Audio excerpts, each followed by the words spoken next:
Nigeria's rapidly expanding digital economy, better data centers will help meet the demand for reliable and secure online services and make the country more competitive while boosting overall development. Ayotunde, the CEO of Open Access Data Centers, joins me to discuss the importance of data centers and why we need to invest more in the infrastructure as a country.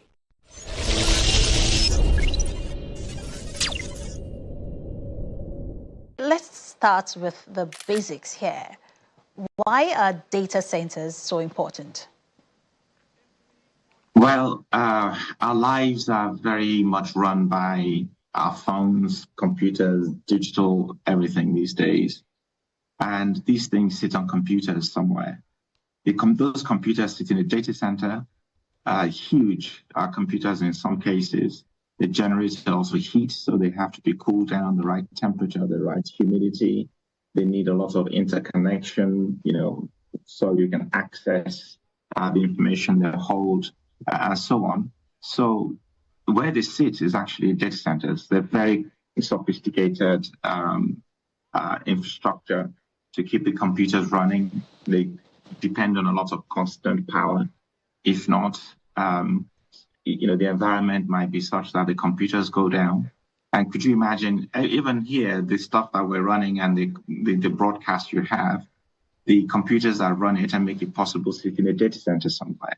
And they come in lots of different sizes and scale as well, and are located in different parts of the world. But typically, the closer a data center is to you, the closer the performance and the interaction is of the applications and everything else you use that are hosted in the data center. And how would you say the demand for data centers in the country has evolved over the past few years? It's evolving in here progressively larger. 10 years ago, there were very few data centers. Proper data centers. If I use the analogy of a hotel, you could have a house somewhere that's just, of a high quality hotel, or you can have a 4-star, properly built, dedicated hotel or 5-star hotel.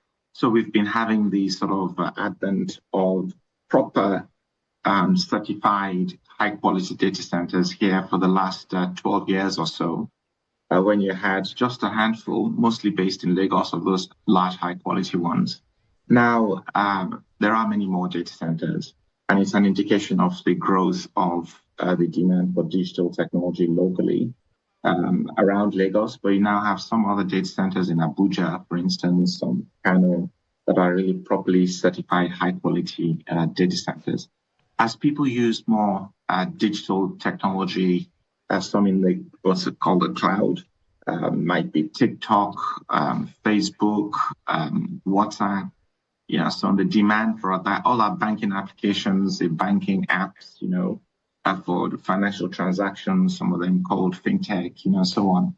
The demand has grown significantly. Of course, once that happens, it demands more demand for power, for computing capacity, and that means, therefore, you need to increase the size of data centers. It becomes a lot more critical as well for the availability of these data centers. So they become increasingly critical in our everyday lives.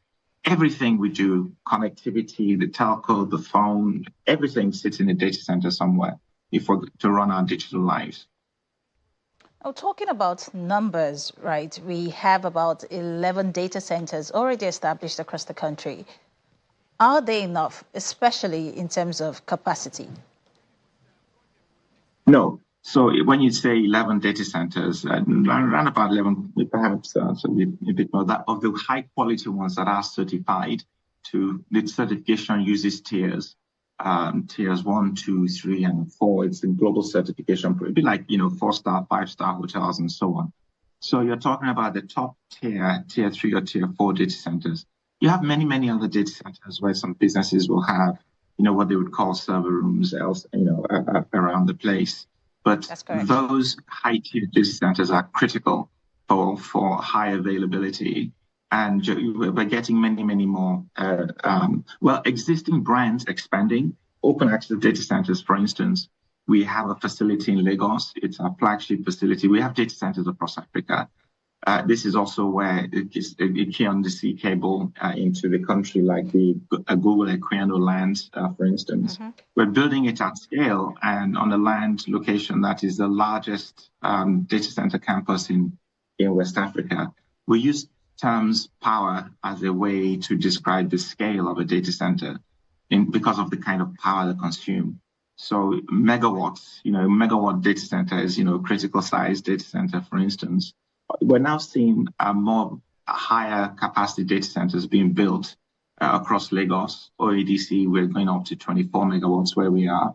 We've got Lane 1, that's been one of the longer brands here as well. Rack Center, 21st Century, Galaxy Backbone in Abuja. So the increasing number of data centers that are very, very high scale. And we've also had more international entrants. You might have heard the global company Equinix having acquired Main One. Yes. Another one, which is Digital Realty, having acquired another company called Medallion. And they're all building out at those megawatt scale now. Now, Tunde, tell me, with how important data centers are, what would be the worst case scenario if there is a downtime? Typically, the computers stop working. And could you imagine if the impact on the bank, if the data center goes down, all of the communications go down, all of those apps go down, you can't interact with the bank, the situation will be very, very critical indeed. Everything just stops. The connectivity stops.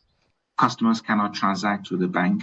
And it's like, actually, you could also have serious fraud if a bank has to go to manual operations. Imagine if your email somewhere goes down and you can't use email anymore. A telco data center goes down, suddenly the phones don't work. And, the impact on businesses, on lives, on individuals can be significant indeed. That's why there's fundamental infrastructure that keeps our digital lives going. Now, talking about impact, do we have clear policies and procedures, for how such data infrastructures should be managed? Yes, it is. It's like, most critical aspects of infrastructure or other things. You have to have key procedures. You have to get yourself certified to the right standard. Those certifications give comfort that there are minimum standards in terms of how those data centers run. The uptime, for instance, I've talked about the criticality of not having downtime. So the uptime certifications matter. The international standard certifications for information security management and business continuity and so on. All these matters. They do matter. If you don't have the right operational processes, of course, human error comes in. And, a significant amount of downtime can be caused by human error. So you need very, very highly qualified individuals with very clear processes and controls to make sure that you maintain reliability and uptime of these critical infrastructure. Now, Tunde, earlier you mentioned that data centers are quite expensive to run. Now, would you say that we're investing enough in the infrastructure as a country, or do we need to do more? We need to do, and a lot more is in process right now. It takes a good 18 months, 2 years to build a high-quality data center. So we have the large capacity data centers coming in of the right quality of construction. I've talked about what we're doing at Open Access Data Centers, or OEDC. Another scale one, a company I used to run, Rack Center on the mainland. There's other capacity from companies like Africa Data Center coming on stream as well. You see, a lot of what we use in cloud and so on are held in data centers sometimes in Europe.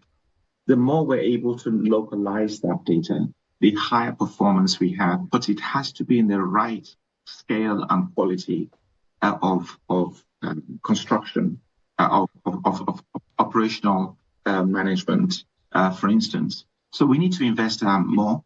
As the higher scale capacity come in, you will find much more hosting of global cloud systems locally here that many companies run. You see, data centers are also critical for the digital economy. Give you an example. It typically takes around about $10 million of investment to build a 1 megawatt data center. Now, the impact on the economy is usually even up 10 or 50-fold of the capital invested. So if you were building a 10 megawatt data center, you would be investing around about $100 million.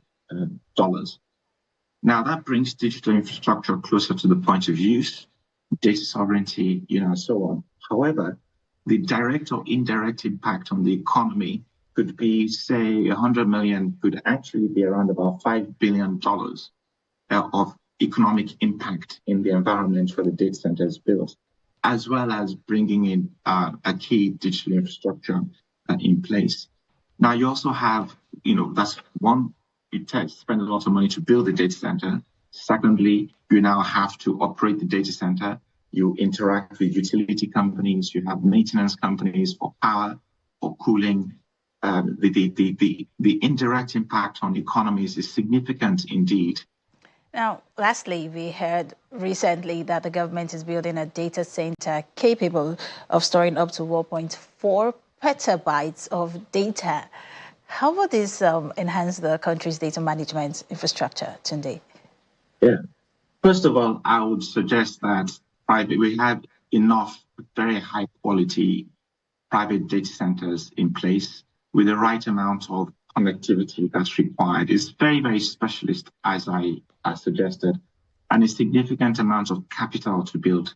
I would really suggest that it's better for that capital to be used in building road infrastructure, schools, hospitals, so on that are required, and leave the data center complexity of running to the private companies who are very, very well suited to providing the significant megawatts of capacity that would be required for the amount of data that's being talked about. Oh, well, Tunde, it definitely was a pleasure having you on the program. Ayotunde, CEO of Open Access Data Centers. Thank you so much.